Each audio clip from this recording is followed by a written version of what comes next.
हमारी लड़ाई सीमांचल की इंसाफ की लड़ाई है।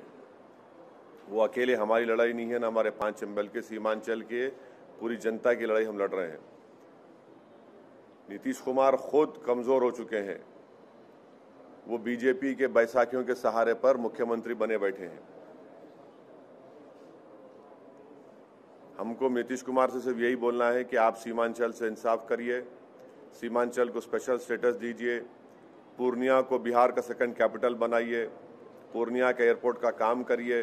सीमांचल में जब बारिश होती है तो ज़मीन के कटाव के लिए वहाँ बांध का इंतज़ाम कराइए, डैम बना जो करना है उसका कराइए।